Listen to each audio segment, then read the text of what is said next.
Hello, my name is Anastasia Bezvarkha and I come from Ukraine. I'm a communication specialist and I work in the sphere of public health. I'm also a media activist, and for 10 years already I'm facilitating trainings on storytelling. And today we're going to talk about stories, personal stories and narratives, and how can we effectively use them in communications in the sphere of human rights. So, what is narrative? Imagine the situation. The two groups of people are told what is drug dependency. First group is told that drug dependency is like a disease. It makes people sick and it makes them feel bad. And the second group is told that drug dependency is like a monster. It makes people change their behaviors and makes them dangerous.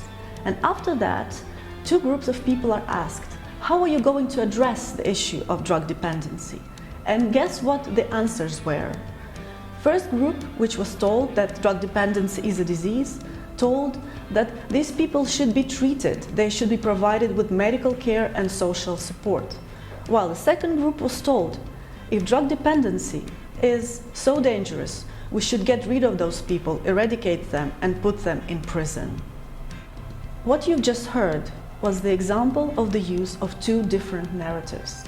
Each of those narratives uses its own words, its own terms, and creates its own meanings, and also has its own stories inside, which create meaning of certain issue and therefore impacts audiences.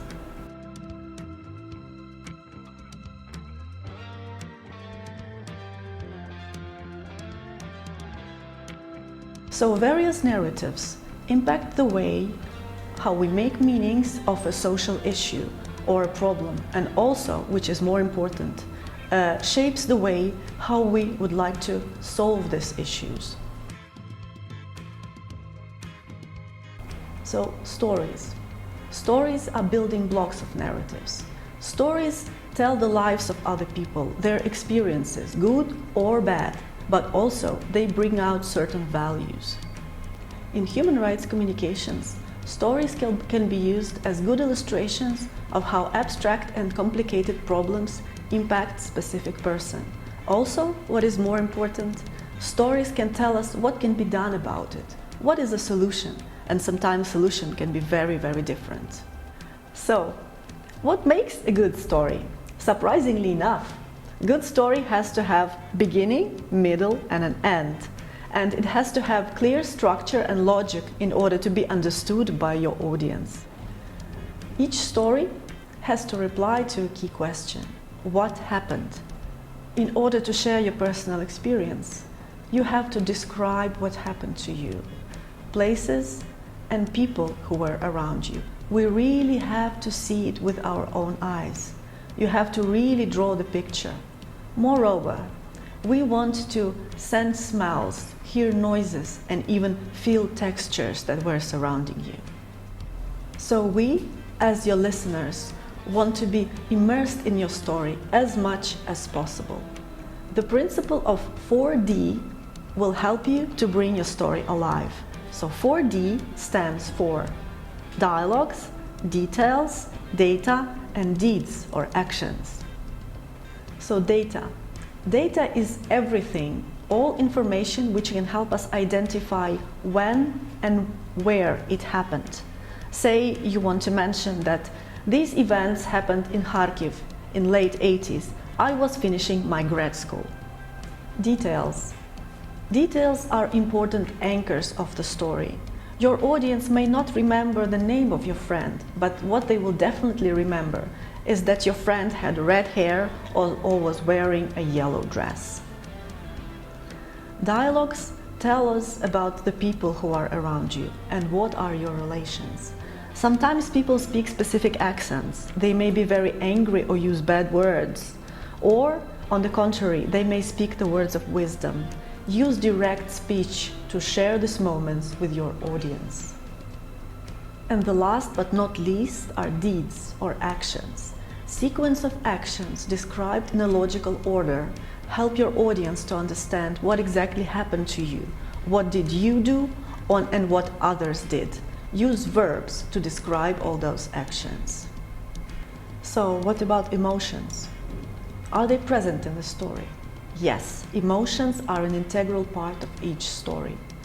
But we, as human rights activists, we will try to avoid using abstract terms like "I have been abused" or "his rights have been violated."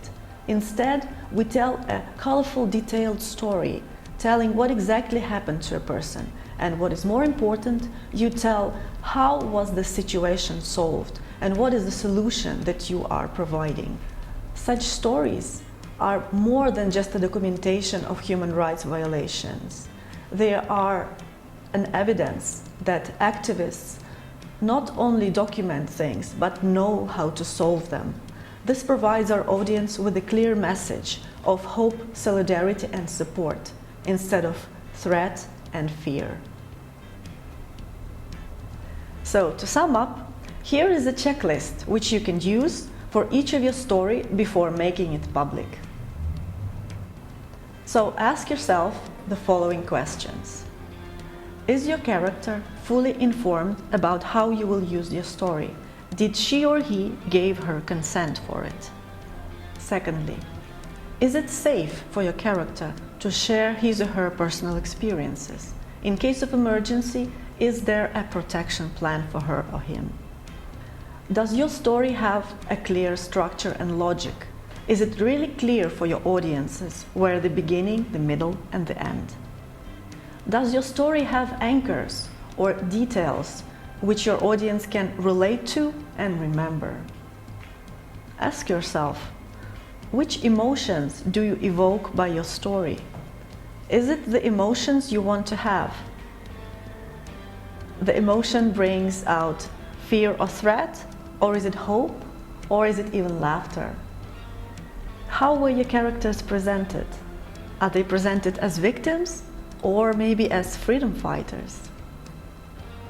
Which message is brought out by your story? Does it have a call to action? Does it provide solutions to the problems that your characters are facing? In human rights communications, we do not only convey our messages through the chosen communication channels. We communicate the value of each person's personal experience, no matter what this experience is, no matter what experiences our people are living through. Each story is precious and important, and each voice you communicate should provide solution to a problem and give people hope, because hope brings change.